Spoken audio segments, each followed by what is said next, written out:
আল্লাহ সুবহানাহু ওয়া তাআলা বলেন, ইন্নামাস সাদাকাতু লিল ফুকারা ওয়াল মাসাকিন ওয়াল আমিলিন আলাইহা। আল্লাহ তাআলা বলেন সাদকাতুল ফিতর এবং যাকাত এটা লিল ফুকারা ওয়াল মাসাকিন। এক নাম্বার হলো ফকির। এক নাম্বার কি বলেন তো? ফকির যেই যাকাতের সম্পদ এবং সাদকাতুল ফিতরের হকদার, এক নাম্বার ফকির, যার খাবার মতো কিছু নাই, অভাব অনটন লেগে আছে। মিসকিন যে অসহায়, যার খাবার মতো নিঃস্ব, কোনো কিছুই নাই। আল্লাহ সুবহানাহু ওয়া তাআলা বলেন যে ফকির এক নাম্বার ফকির, দুই নাম্বার হলো মিসকিন, এদেরকে যাকাতের সম্পদ দিতে হবে। সাদকাতুল ফিতরের হকদার এক নাম্বার কারা? ফকির, দুই নাম্বার মিসকিন, তিন নাম্বার ওয়াল আমিলিন আলাইহা।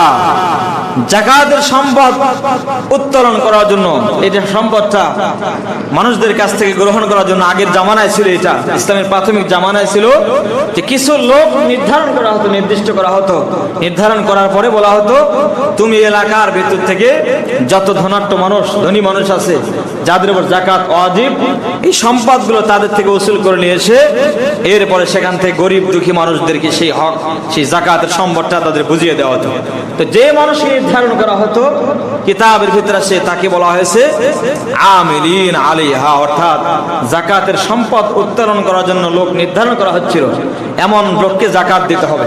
কিন্তু বিষয় হলো কুরবানির গোশতের মতো। কিসের মতো বলেন তো? কুরবানির গোশত যেরকম আমরা কসাইকে দিয়ে পরিশ্রম করে নেই, নেওয়ার পরে কুরবানির গোশত থেকে বিনিময় হিসাবে কুরবানির গোশত তাকে দেওয়া কি নাই? জায়েজ নাই। ঠিক তেমনই ভাবে ইসলামের প্রাথমিক যুগে এটা ছিল, বর্তমান সময়ে নাই। অর্থাৎ যেই ব্যক্তি যাকাতের টাকা উঠাবে, যাকাতের সম্পদ তাকে দেওয়া কি নাই? জায়েজ নাই। তাকে বিনিময় হিসাবে, আপনি পারিশ্রমিক হিসাবে অন্য জায়গা থেকে তাকে পারিশ্রমিক দিতে হবে, যাকাত তাকে দেওয়া কি নাই? জায়েজ নাই। এটা বলা হয়েছে আল আমিলিন। চার নাম্বার আল্লাহ পাক রব্বুল আলামিন ডাক দিয়ে বলেন ওয়াল মুআল্লাফাতি কুলুবুহুম। চার নম্বরে আল্লাহ পাক রব্বুল আলামিন রাহমাতুল লিল আলামিনকে ডাক দিয়ে বলতেছেন, যাদের মন জয় করার জন্য, যাদের মন জয় করার জন্য যাকাত দেওয়া হয়, এই লোকটাকে যদি আমি যাকাত দিই, লোকটা আমার উপর খুশি হবে, সন্তুষ্ট হবে, এমন মানুষকে যাকাত দিতে হবে। কিন্তু এই বিষয়টা রহিত হয়ে গেছে, নিষিদ্ধ হয়ে গেছে। অর্থাৎ এটা ইসলামের প্রাথমিক যুগে ছিল। কারণ হলো কাফেরদের কষ্টের কারণে, কাফেরদের উপর বিরক্ত হয়ে মানুষ অতিষ্ঠ হয়ে তাদের থেকে রক্ষা পাওয়ার জন্য মানুষের মন জয় করত, যে এইগুলো মানুষ যদি ইসলামের পক্ষে আসে তাহলে আমাদের শক্তি বেশি হবে। এই জন্য যাকাতের সম্পদ তাদের দেওয়া হতো মন জয় করার জন্য। এই জন্য এটা নিষিদ্ধ হয়ে গেছে। এখন আর কারো মন জয় করার জন্য যাকাত দেওয়া কি নাই? জায়েজ নাই। অর্থাৎ কারো সন্তুষ্টি অর্জন করার জন্য, যদিও গরিব হয়, কিন্তু তার সন্তুষ্টি অর্জন, যে আমি যদি তাকে যাকাত দিই তাহলে এই যাকাতের সম্পদ পাইলে সে আমার উপর খুশি হবে, সন্তুষ্ট হবে, এটা বলা হয় মুআল্লাফাতি কুলুবুহুম। এটা কি নাই? জায়েজ নাই। অর্থাৎ কারো মন জয় করার জন্য তাকে যাকাত দেওয়া জায়েজ নেই। এটা হলো চার নাম্বার, ওয়াল মুআল্লাফাতি কুলুবুহুম, মন জয় করার জন্য তাকে যাকাতের সম্পদ দেওয়া জায়েজ নাই। অফির রিকাব। এরপরে পাঁচ নম্বরে আল্লাহ পাক রব্বুল আলামিন বলেছেন অফির রিকাব, দাস মুক্তি করার জন্য। বর্তমান সময়ে তো এটা নাই, দাস মুক্তি করা। অর্থাৎ আগে দাস দাসী ছিল দীর্ঘ বছর পর্যন্ত, 10 বছর, 20 বছর, 50 বছর পর্যন্ত বাড়িতে পরিশ্রম করতে খাটতো, সেখান থেকে রক্ষা পাওয়ার কোনো সুযোগ ছিল না। এজন্য ইসলামের প্রাথমিক যুগে এটা ছিল। দাস মুক্তির জন্য যদি কেউ যাকাতের সম্পদ দিতে বলে, 1 লক্ষ টাকার সম্পদ আমি তোমাকে দিয়ে দিলাম, বিনিময়ে আমি তোমাকে দিয়ে দিলাম, তুমি তোমার মালিক থেকে তুমি যাকাত, এই টাকা পয়সা দিয়ে তুমি সেখান থেকে বেঁচে আসো, সেখান থেকে নিরুপায় যেখানে যেরকম ছিল সেখান থেকে বাঁচার কোনো উপায় ছিল না, এই টাকা অর্থ সম্পদ দিয়ে সেখানে তুমি দাস মুক্তি হয়ে চলে আসো। এই জন্য যাকাত দেওয়া সেই সময় জায়েজ ছিল। ইসলামের প্রাথমিক যুগে দাস দাসী ছিল। কি ছিল বলেন তো? দাস দাসী ছিল। হাট বাজারে মানুষ এরকম ক্রয় করতো, বেচা কেনা করতো, সেখান থেকে কিনে কিনে নিয়ে যেত।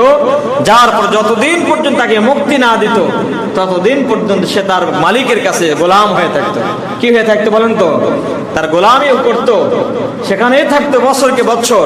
এই দাস মুক্তির জন্য অনেকে জুলুম করত, নির্যাতন করত, সেই দাস মুক্তির জন্য তাদেরকে জাকাত দেওয়া এটা জায়েজ। কিন্তু বর্তমান সময়ে কি নাই?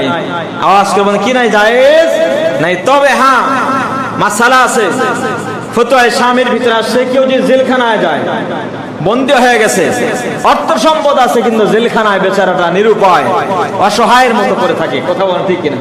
সেখানে তো আর টাকা পয়সা থাকলেও সেই টাকা দিয়ে কোনো কাজে আসে না, অসহায়ের মতো থাকতে হয়। সেই জায়গায় অন্তত যারা জেলে গিয়ে বছর কি বছর, 10 বছর 20 বছর পর্যন্ত আছে, পরিবারও তেমন খোঁজ খবর নেয় না, এমন ব্যক্তিকেও জাকাত দেওয়া কি আছে? জায়েজ আছে। বুঝতে পারছেন তো? এরপরে 6 নম্বর হলো আল গারিমিন।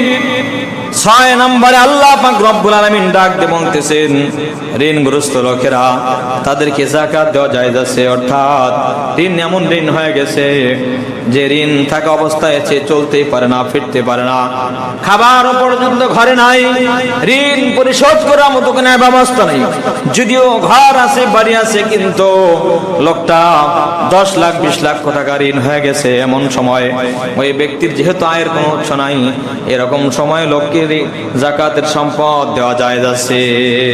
তাহলে ঋণগ্রস্ত ব্যক্তি, যাদেরকে ঋণ বেশি, শোধ পরিশোধ করার মতো কোনো ব্যবস্থা নাই, এমন ব্যক্তিকে যাকাত দেওয়া কি আছে বলেন তো? জায়েজ আছে। 7 নাম্বার হলো ফি সাবিলিল্লাহ। আল্লাহ পাক রব্বুল আলামিন 7 নাম্বার বলেন, আল্লাহর রাস্তায় যাকাত দেওয়া জায়েজ আছে। অর্থাৎ আল্লাহর রাস্তায় মানে সেটা আবার কোন বিষয়, সেটা আবার কেমন বলে? যেরকম আল্লাহর রাস্তায় কেউ জিহাদে গিয়েছে, জিহাদ করতে গিয়েছে, জিহাদ করতে গিয়া মানুষের সম্পদের প্রয়োজন আছে, অর্থের প্রয়োজন আছে। জিহাদি বান্দা, ইসলামের জন্য যারা জিহাদ করে কাফেরদের সঙ্গে, এমন বান্দা জিহাদ গিয়েছে, সেখানে অর্থ সম্পদের খুব প্রয়োজন পড়ে যায়।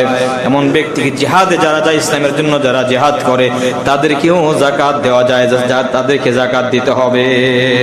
কয় নাম্বার খাত বলেন তো? 7 নাম্বার হলো আল্লাহর রাস্তায়, অর্থাৎ যারা ইসলামের জন্য জিহাদে গিয়ে জিহাদ করে, এমন সময় অর্থের খুব প্রয়োজন পড়ে, এমন ব্যক্তিকে, মুজাহিদকে যাকাতের সম্পদ দেওয়া কি জায়েজ। 8 নাম্বার ইবনে সাবিল, মুসাফিরকে যাকাতের সম্পদ দিতে হবে। 8 নাম্বার মুসাফির। 8 নাম্বার কারা বলেন তো? মুসাফির।